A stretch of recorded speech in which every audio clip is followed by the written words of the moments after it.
What is up, fight fans? Welcome to another episode of 456. As usual, when we have a big card, when we have a interesting card, we link up and we dissect it.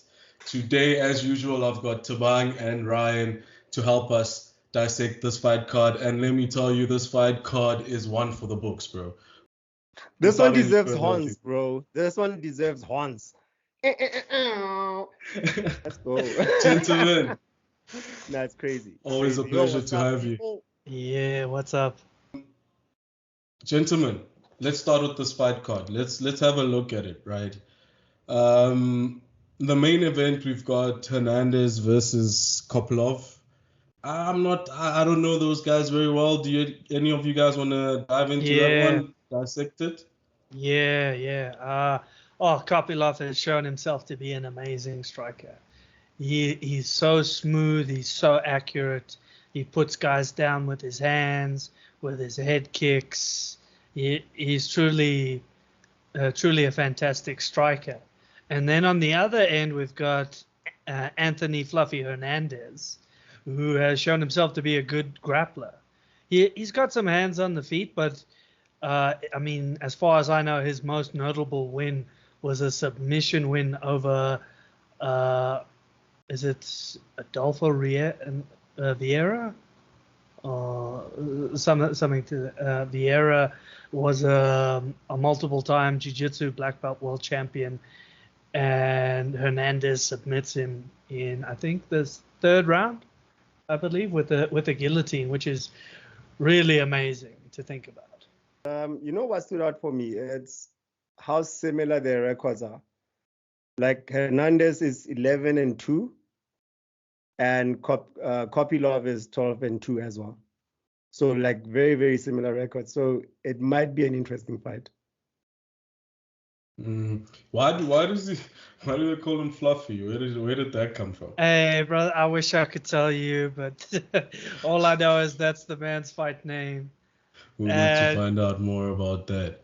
Yeah, but look, moving? I gotta say, it works well if you think Fluffy's about it. soft. Yeah, hey, bro, imagine you get beat up by a guy named Fluffy. Yeah, that's proper mind games, bro. Right. But gentlemen, the next one is pretty interesting, man. I'll tell you something. I never saw Henry Cejudo coming back.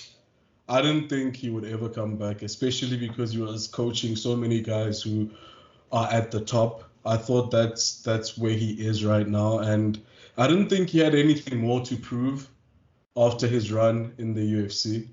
But he's back, and yeah, man, he's back with a bang. He had an unfortunate fight when he came back against O'Malley, right? No, Sterling. Sterling. That didn't go his way. But anyway, this is a very interesting one because him and Marab, I'm not even going to try his surname. Dvalishvili or something like that. Exactly. No, Dvalishvili. I think that's What a character, bro. What a character, man. I like the guy. He has a fan in me, man. I like guys that don't take themselves seriously, and he's one of those guys. And I like to see the back and forth between him and Henry Cejudo. He's quite the character himself, but apart from the antics, the fight itself is going to be a banger. Yeah, geez. And we've seen a bit of a evolution from Marab. Like, we always knew his wrestling was good. We always knew his cardio was good, but he's shown a willingness to stand and trade these days. And I like that. I think you can't really look at being a champion if you're only able to do one thing now. You know, like I think the last champion that we had in the lower weight classes that was a specialist was Khabib. But he was an exceptional specialist. But as you go lower down in weight, that option of being a specialist isn't as prevalent anymore, because all the guys can grapple, all the guys can strike, all the guys have good footwork. And they should have good cardio, but that's a separate issue. So I mean, this is a good thing, and Merab's kind of shown an ability to adapt, because if you look at him early in his career, just bringing up all his antics, he used to be a fairly stoic guy, just content with, I get my wins and the title will come eventually. And I think he got to the point and he realized, okay, I need to play the game a bit now. I need to act the fool a little bit and just play around and get people talking about it. Doing the silly things like stealing O'Malley's jacket and talking shit with Cejudo. And now the Oak's putting out videos all the time mocking people. It's great, man. Yeah, I know it's fantastic, but he's really learned how to play the game, because that's how you get people that aren't necessarily hardcore fight fans, that are really in there to see who's the best. The more casual fans, which is, if we're honest, that's the majority of fight fans. So, Tabang, I'm interested to hear from you. Who do you think is taking that fight? I've got Merab. What? Yeah. So to follow up on your point earlier about Cejudo and retirement, I haven't seen the drive. I haven't seen the passion. Right, the way he lost the last fight was, well, taking nothing away from Aljamain, but Cejudo was not there. Like, I didn't see the passion in that fight. So I asked myself, does he still have it in him? And I don't think so, right? So I've got Merab winning, but that kind of brings in a new problem, because at the top, Merab is number 3, isn't he? Yeah. No, I think he's number 2 now, because Sterling is officially moving up in weight. Oh, has he left? He's number 2 now. Merab is number 2 now. Yeah, so Cejudo's number 3. So after this fight, the winner of this fight then takes on O'Malley. Is that the? I believe they've already. After the next scheduled title fight for them, which is O'Malley and Chito Vera 2. Okay, that's a nice one. Yeah. But I've got Merab winning this one, and then going on to take on the champion. Yeah, Great. I agree. Ryan, do you agree? Yeah, I agree, 100%. The Cejudo of today is not the Cejudo that went and held 2 belts. Gentlemen, this is what I always keep going back to with you guys. This is what I always keep saying. Experience beats anything, man. Experience beats anything in that octagon. I'm telling you, bro. Yes, Cejudo was coming back. That's ring rust, bro. Everyone has ring rust. He forgot how it was to come back into that fight space. He was probably at home looking at these guys and thinking, I can do that, knowing that he could do that. He could probably do it. But I think once he gets back in his game, think about it, guys. No one's going to want to go out the way Cejudo would go out if he was to retire right now. Then what was the comeback about? What was the comeback about? Yeah. Right? But does he have it? According to you, does he still have it? Bro, 100%. This is the guy that's training John Jones on his return, bro. Training is different, bro. But in the octagon is different, bro. Bro, this is an Olympic. This is an Olympic winning Henry Cejudo 2-division UFC champ, bro. Not anymore.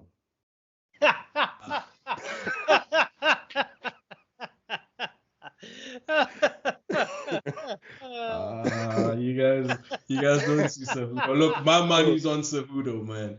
My money's on Cejudo. I think that Cejudo is gonna come back, hungry to prove a point. He knows right now that it's not looking good for him. His comeback is not looking great, and he needs to do something about it. And I think that's when he's gonna bring in a lot of his wrestling into this fight. I see him wrestling a lot. And I think we're going to see that old Cejudo, yeah? Old Cejudo, pun intended, because he's a bit older, but hopefully we get to see that old Cejudo, right? So do you think it goes the full 3? Yeah, 100%. I see it going the full 3. All right, and you think he's got enough cardio for those three, yeah? Yeah. I Especially- think You can stand with Are you- Merab cardio-wise. Are you is sure? what you say. Because Marab's cardio is Merab quite is hectic. a beast, is what I'm telling you. Yeah, guys, his yes, cardio but this is not insane. 5 rounds. This is not 5 rounds. There's Yeah, no but way it's not- Cejudo can't go through 3 rounds, gents. There's no way. Yeah, hold on. But the thing is, you got to think about it. In Marab's case, his cardio is not that he can go many rounds. His because look, I'm sure he can do that. But where his cardio plays a factor is that when he fights, the intensity and the pace is much higher, and he maintains that pace through all the rounds. Is that not what we used to say about Cejudo? No, Used to. no, used to. no. At no point What? at no point did I say that about him. He's had performances in the past where he has a round or two where he kind of slows a bit and then he picks back up again. Marab is pedal to the metal from round 1 till the end of the last round. Mm-hmm. Anyway, I beg to differ. though. On the next one, gentlemen. Anything? What's that? You got something to say, bro? You want to put money on it? What? I thought so. The next one, we've got Jeff Neal versus Ian Gary, gentlemen. Oh. That's that going one's- to be a good one. That We've one's got got a some beef on it, It's a eh? fun burner over there. number 8 versus number 10. Yeah, and there's some heat on that one, so I'm curious to see how it plays out. Not to get too much into all the shit talking and other shit that's been going on. Like, look, Yes. if you know about Ian Gary, then you know about what people have been talking Come on, about. let's keep it in the octagon, gents. In No, the no, octagon. I'm just saying. But I can imagine that's something that's going to weigh on his mind. That But he's it going to hasn't, think. it hasn't weighed on his mind since, bro. Since it came out, he's been doing pretty well. Yeah, It but hasn't affected him. Doesn't look like yeah, it's but affected. it's been picking up recently. So I think because now you got Sean Strickland talking about him and stuff as well, and you got other guys weighing in. So I imagine that's something. Maybe it's weighing on his mind. Maybe it's not. It's definitely something he's thinking about. Okay, but anyway, let's keep it in the octagon. I Who do think- you guys think is taking it? The odds are with. Eh? Sorry, bro. Sure. I think Jeff Neal is a gentleman, right? He's not gonna, like, at the fight at the press conference, he's not gonna bring shit like that up.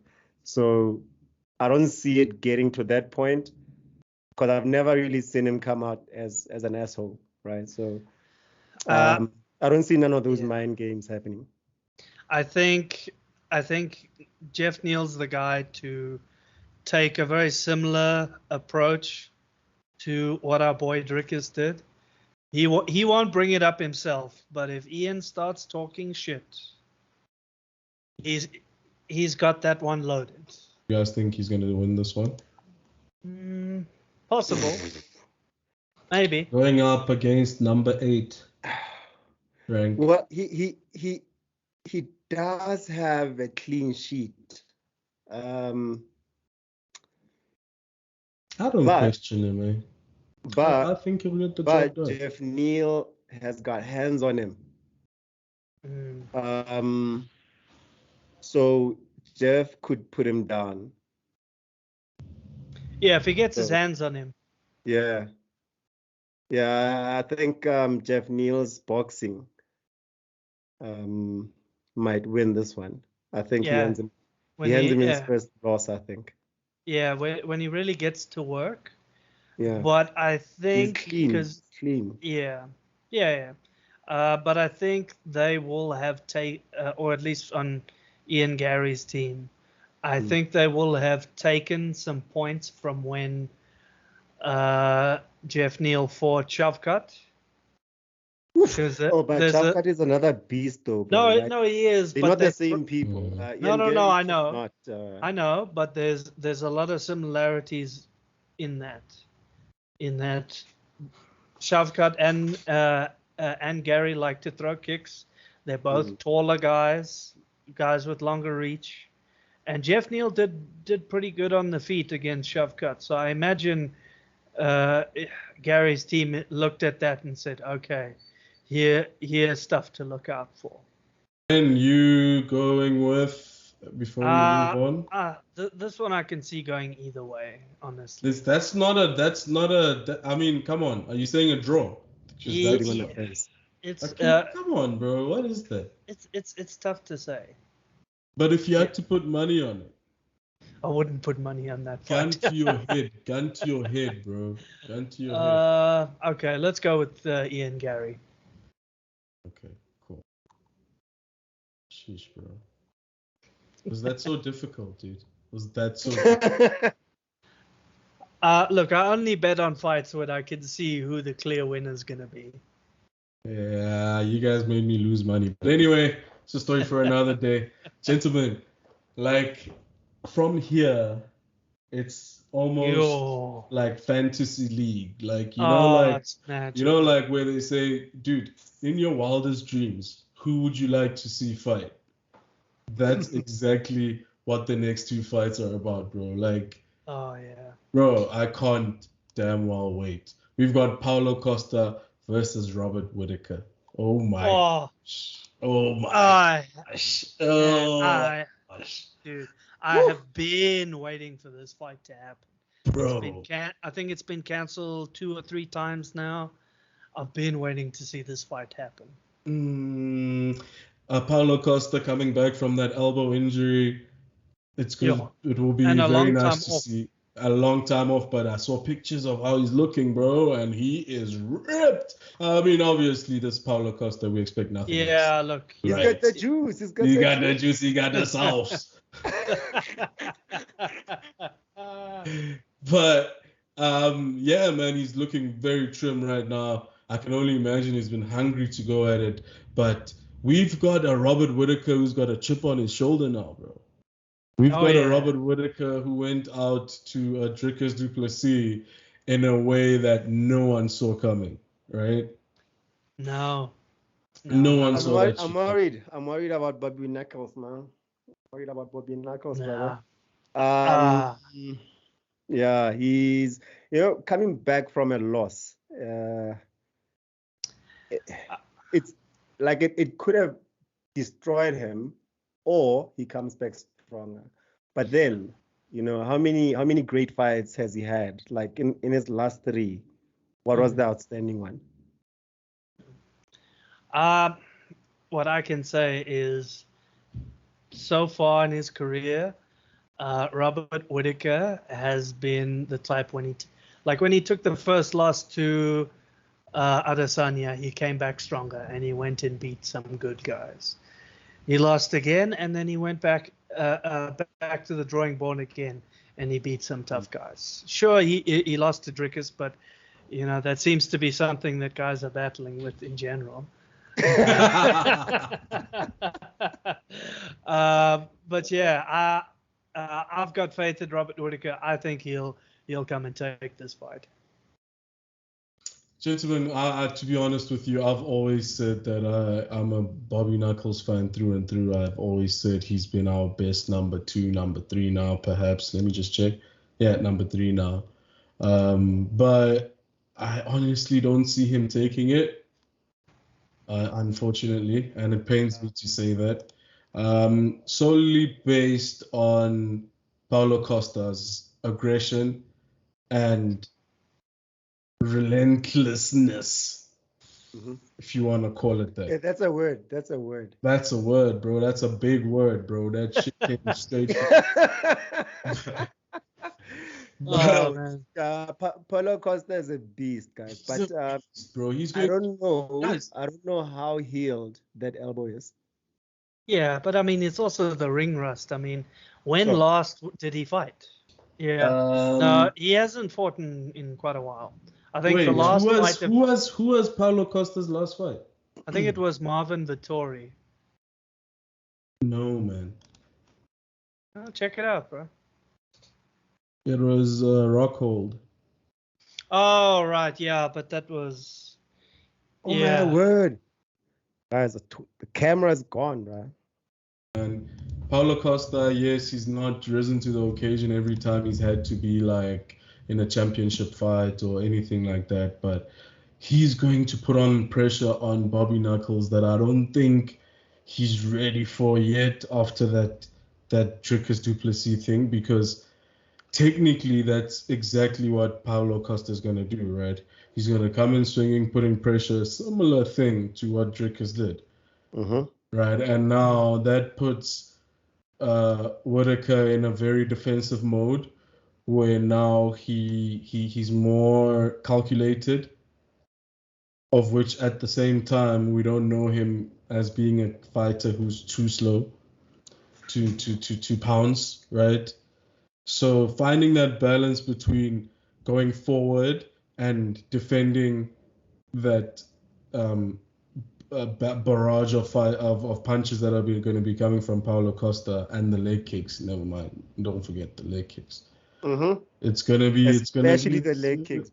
It's gonna be a bit of a tall order, but if there's someone who can do it yet again, it's Bobby Knuckles, gents. It's Bobby Knuckles. 100%. But yeah, my money is on Paulo Costa for that one, gentlemen. Yep, I've got the eraser doing the thing as well. Yeah. But lastly, gentlemen, is the most scariest fight on this card for me. I am literally scared for Volkanovski. I haven't been this scared for Volk since Makhachev won. Right? And it says a lot about Topuria. This guy is a damn beast, dude. He is such a beast.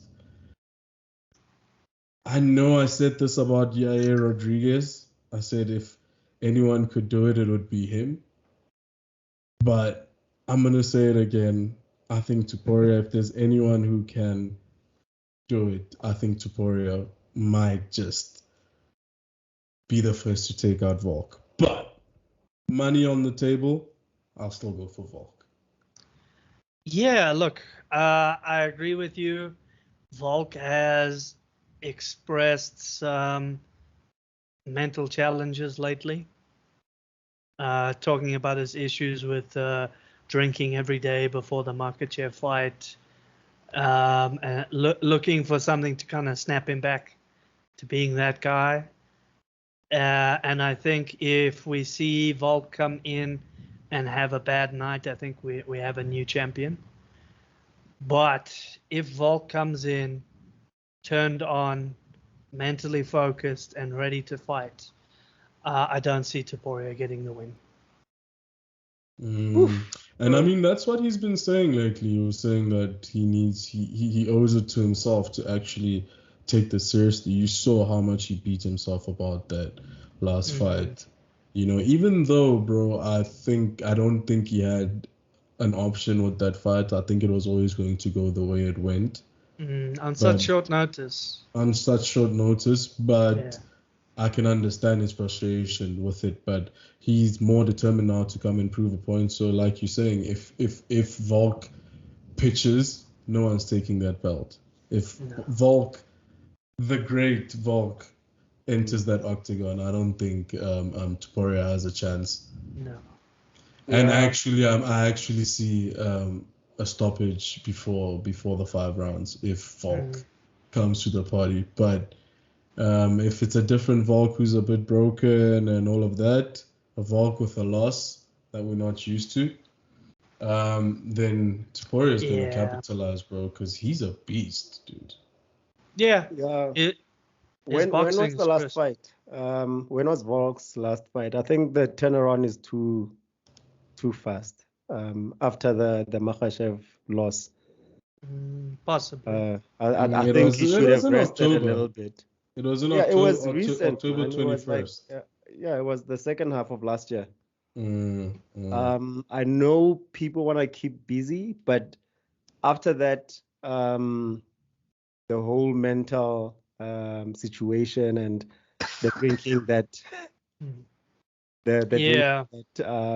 that Ryan was talking about.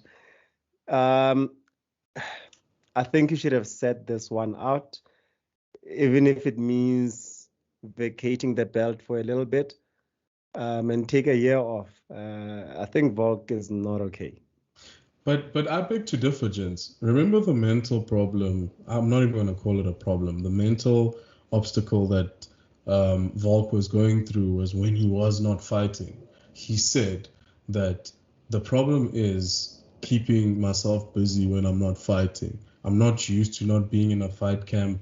I'm not used to sitting out and having to wait a long time to my next fight. Idle hands, gents, idle hands. He's sitting at home. He's a fighter. That's all he knows. But there's nothing to work towards or look forward to the next day, right? So, I mean, that, according to me, is what would lead to something like drinking. And I don't think you would realize that you're drinking every day because to you it's like, but what else am I supposed to do in this time frame? So being a Volk guy, he's still a volume fighter. He's got the cardio and the tank. So I think keeping him busy might be what saves him. Not saves him in the literal sense like he's got a problem, but saves him from having to be Have to idle pick at home. himself up again, yeah? Yeah, and have to start the engine all over again. You know what I mean? Yeah. Okay, I got you. Mm. Yeah, I agree. So, money on the table, fellas. Tell me about it. Who's taking it? Taban. It's a tough one, this, huh? So, Topuria, bro. I'm not happy saying that, but I think Topuria, and it doesn't go the full 5. Dang. That's a bold statement, bro. That's a bold statement. Yeah. So if it doesn't go the full bout, what round do you see it going down on? 3. I'm interested. 3. Could be. I think the first one, Volk pushes. The second one, Topuria catches him with a couple, and there's a bit of wrestling. But the third one is where it ends, I think. Okay. All right. Yeah.